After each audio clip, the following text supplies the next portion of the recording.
Welcome back, you filthy exiles. So you'll have seen in the B-roll that this build is getting more and more interesting, and this is update 2. I've put my RF update on hold for the time being, but I will put a new tree POB up in the channel comments, just because I will get that video done. It's just I can only sort of do one video a night at this stage, a little bit flat out. But anyway, what's the build that we're playing? Well, I've been playing with, I like to coin full cold conversion lightning tendies, or tendrils, but tendies just seems so much better.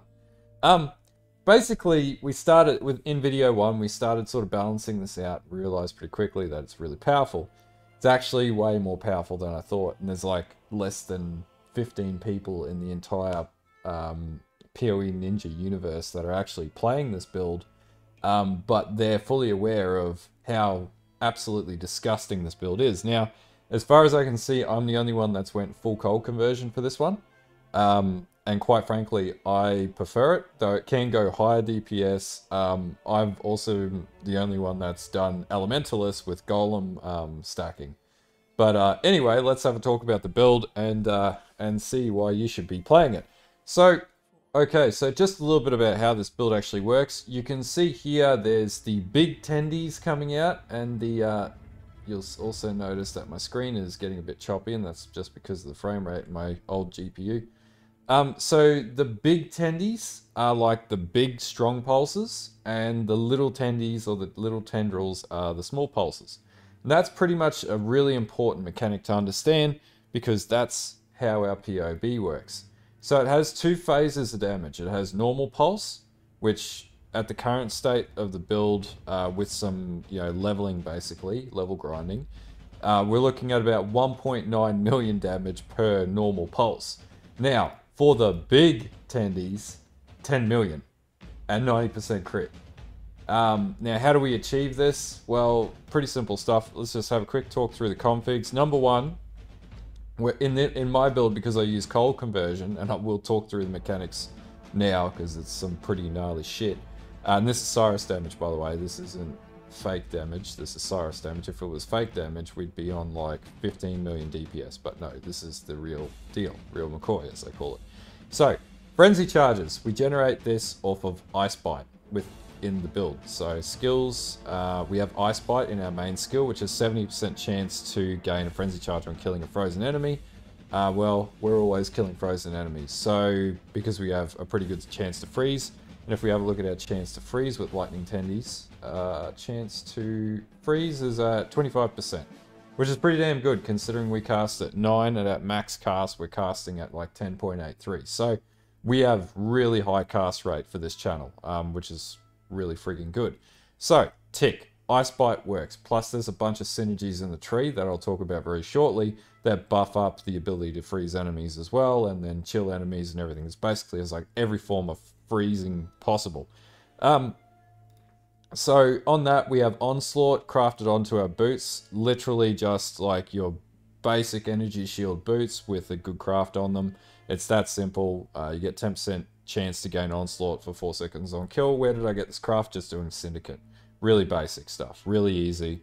Everyone can do it. Everyone can get these boots. They're like 50 chaos. By the way, this build is like pretty damn cheap. There's nothing in here that's more than like an Exalt right now. Yeah, even the Skin of the Lords was 30 chaos. The only thing that's going to cost more than an Exalt is the Watcher's Eye that I still need to get, so I'm just farming currency in any spare moments I get, but I keep min-maxing shit, so, that is a thing. So, have you shocked an enemy recently? Yes, because the Elementalist has the innate ability to do all shocks all the time, so we're just abusing the shock mechanic, which is partly why this is so powerful, because we're then cold converting shock, and shock still maintains the effect of shock. So it's doing increased damage from shock because it's always shocking, but funnily enough, it's also freezing. So we actually don't even need the Shaper of Winter, because we're achieving Shaper of Winter without even having Shaper of Winter right now. So yes, tick. Infused Channeling, yes, we have Infused Channeling. We do run that because it's channeling skill. Because we're stacking golems, we do get the golem buff, but it's like 100,000 DPS, which is nothing. We do use Sigil of Power. So this is based on Sigil of Power at max charges. So without Sigil of Power at 8.3 million deeps.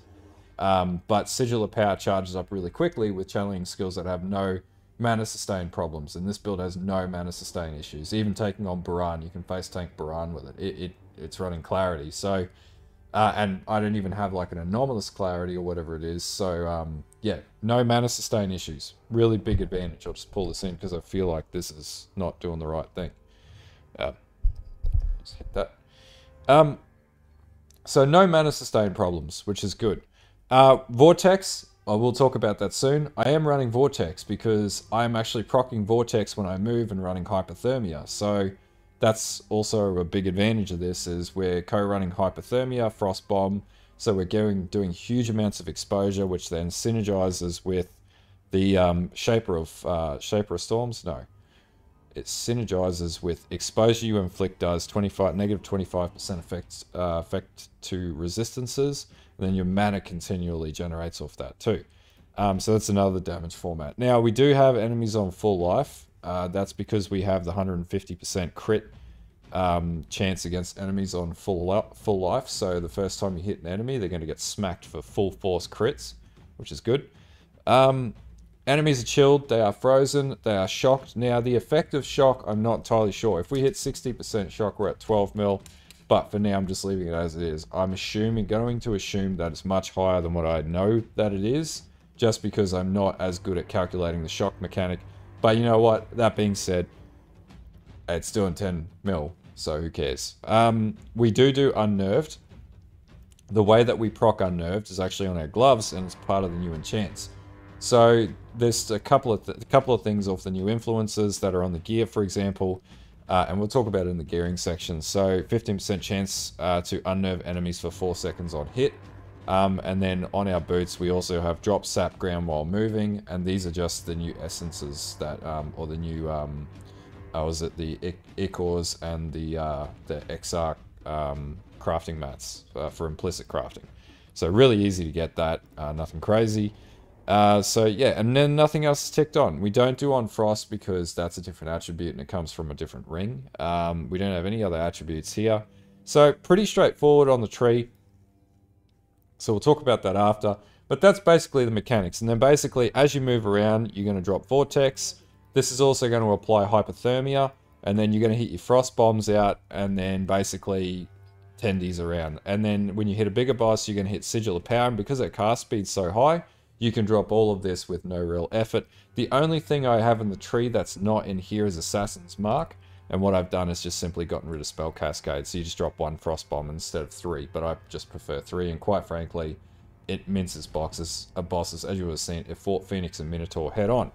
Now, another couple of things. This is a max block build. So we have max block. Glancing Blows max block. Because it's CI, it's Chaos Immune. It's max res and overcapped cold res. We've got, you know, decent sort of regen. The pool is a little low, but it's growing as we go.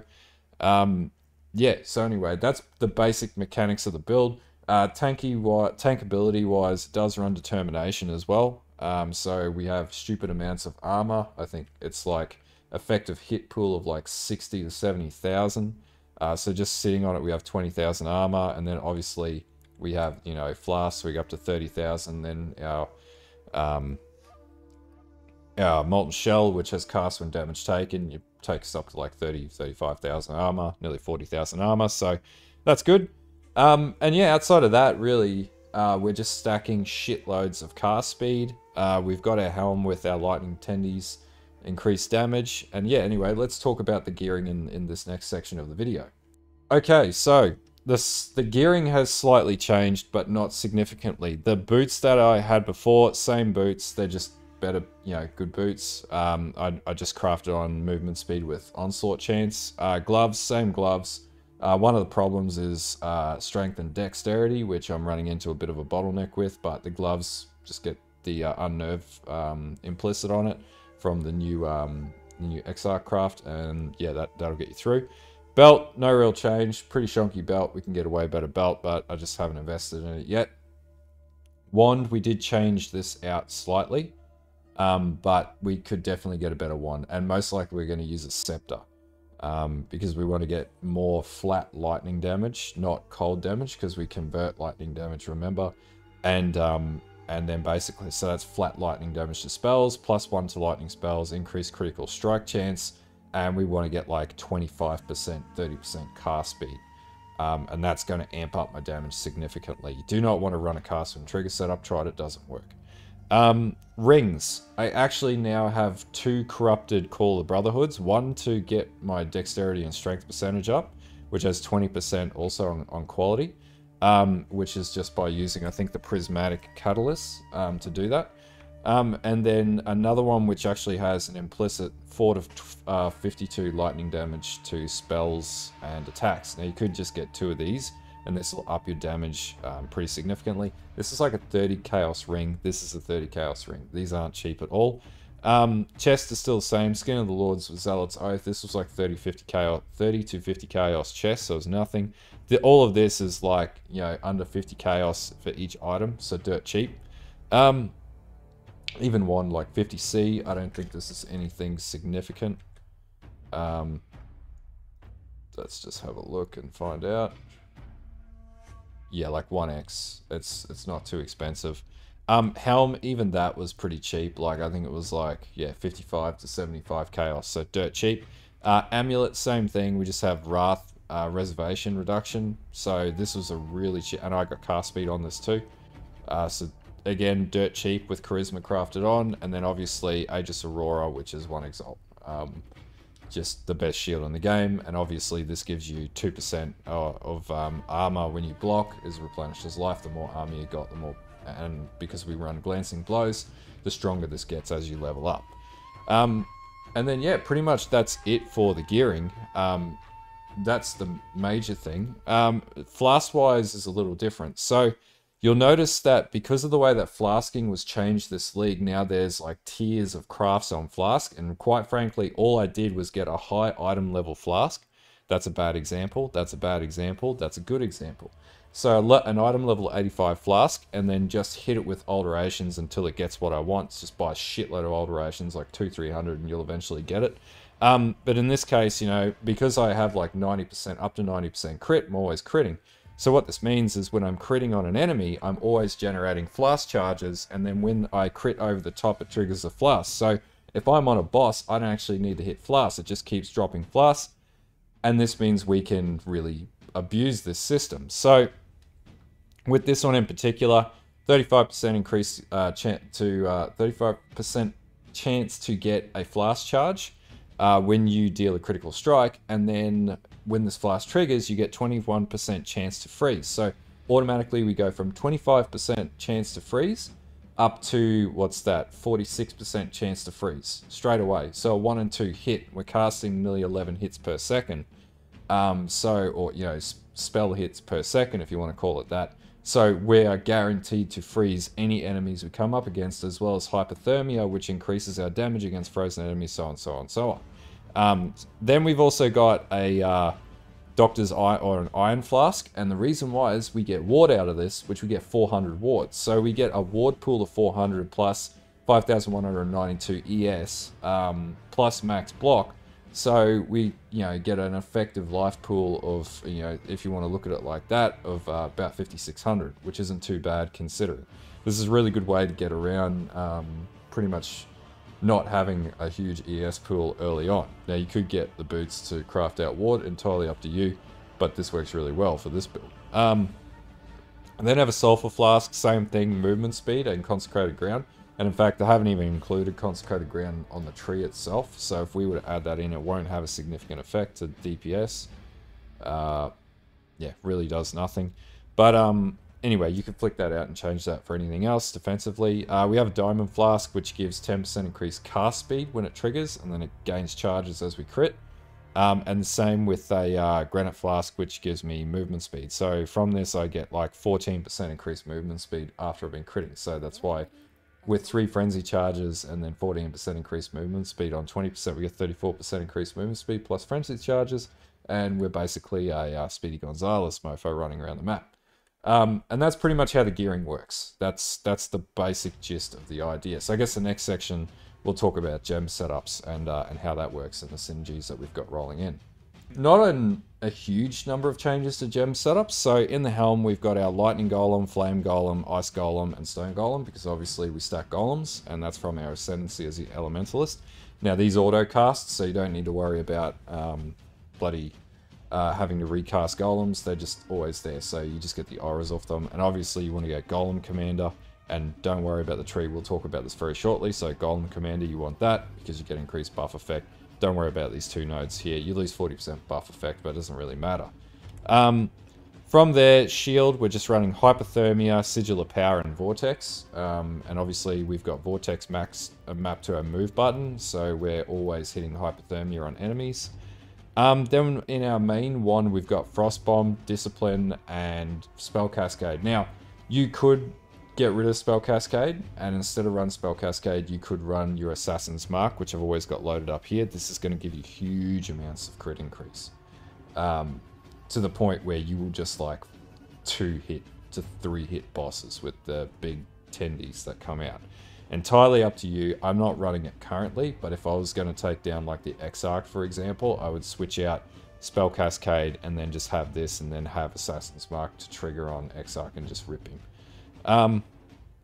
In the chest, we're running, and this is a really important one, phantasmal lightning tendies. The reason why stronger pulses do so in the standard lightning tendies gem, I keep saying lightning tendies, and I'm going to keep saying it because I just like saying it. It reminds me of like Stegel's chicken tendies. But stronger pulses in the standard gem only do 250% more damage with hits and ailments.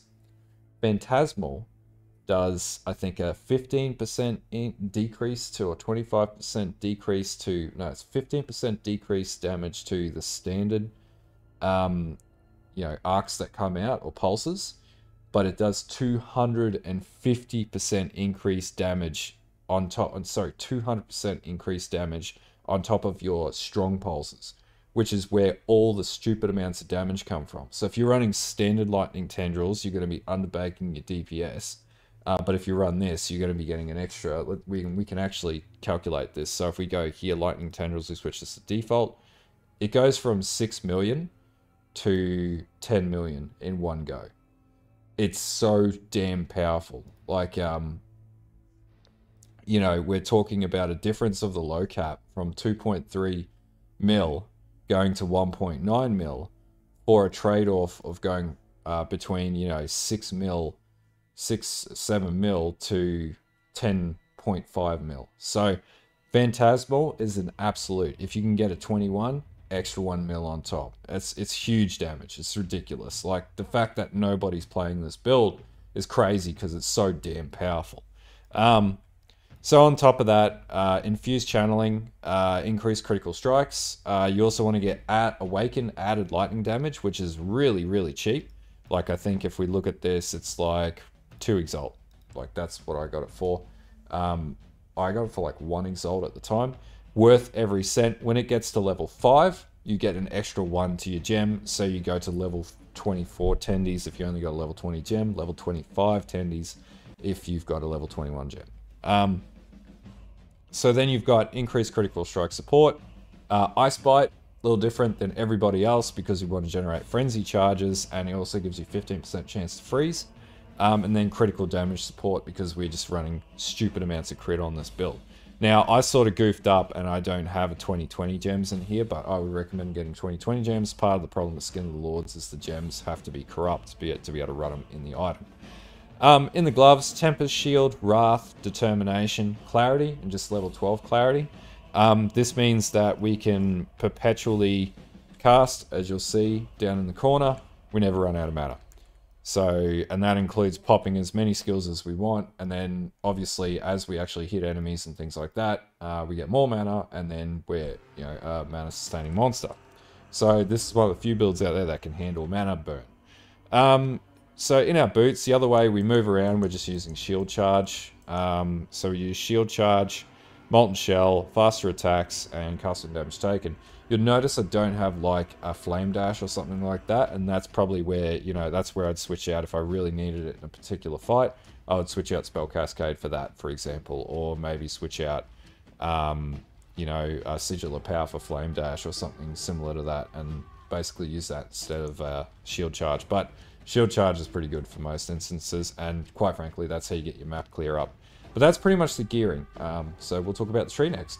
So, tree. I didn't make a huge amount of changes to the tree, but it did make a few. So, first of all, you'll notice pretty much everything's the same, except for this here. I did get a Thread of Hope, and I managed to get it to 11%, which is almost perfectly rolled. And that meant that I didn't have to travel through all these nodes to pick up the main power spike nodes around this sort of area. So we've picked up Heart of Thunder, Breath of Lightning, Golem Commander. We saved 2 nodes here. We save a shitload of nodes here. Frostwalker as well, increases cast speed and cold damage. Arcane Will, we get that just willy-nilly. This is not huge, as you don't need to do this, but it helps. And honestly, it's like 40 chaos for the gem. Or the jewel, sorry. So, is it really worth it? I think so. It's, you know, it's such a cheap upgrade and gives you so many upgrades within such a single cluster area. It's crazy. Next of all, I've actually went over and I have gotten my large cluster setup done. And what I ended up doing was pulling the nodes that I had going up into here, and then basically walking back some of the other lightning nodes I had coming out and things like that within the tree. I actually ripped off the Fingers of Frost because it just didn't need it. We got so much cold, we don't need Fingers of Frost. Just disappointed by that, but you know, it is what it is. And so far I've got Blanketed Snow and Snowstorm. These have the biggest damage increase numbers, like up to like 300,000. So, and it's dirt cheap. I think it costs like 50 to 80 chaos for this 2-socket, this 2.8 socket or 8 passive cluster jewel. The third, you could get whatever you want, and the best thing about it is it rolls with increased. Generally, you can find them with increased cast speed. A lot of them now selling have increased cast speed. Literally the best upgrade for this tree, and it's all in the POB anyway, so really important to get that. Armor node down here, you want defend with 120% armor while not on low energy shield. Doesn't show this in the tree, but this just gives you increased survivability. And then also the jewels themselves. Sorry, that was a bit loud. I did get a Corrupted Blood, Strength, Critical Strike, and Cast Speed jewel. I haven't really focused on maxing out Energy Shield because, quite frankly, you don't need to. It's strong without having a huge ES pool. Huge ES pool is just an advantage. And then I also picked up a Entropy Essence here with like 7% increased cast speed, 17% crit multi, and 3 energy shield gained for each enemy hit by attacks. Now, I will be switching this out for a Watcher's Eye, and I'll be getting a Watcher's Eye that gives me the energy shield on hit when enemies are hit with attacks or whatever, or spells while you're affected by discipline, and this gets you like 30 on hit. So basically doing like all the lightning tendies coming out, however many tendrils it is. So 4 pulse, is it release a stronger pulse every 4%, however many tendrils are coming out of that, right? So every single one of those tendrils is hitting 30 ES back. So basically you could just sit on bosses and never die. I can do that now. I imagine if I had 30 ES on hit per hit. That's pretty much it for the tree. Yeah, there's not much else. Now, Ascendancies, nothing has changed. Same Ascendancies as per before.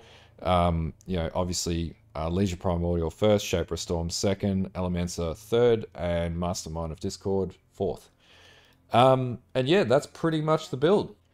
So I'm pretty much at the point where I only need like 1 or 2 more items for this build, maybe 3, to get it to a point where I'm happy doing a build guide. I haven't tried it on Exarch yet. That'll be the next step.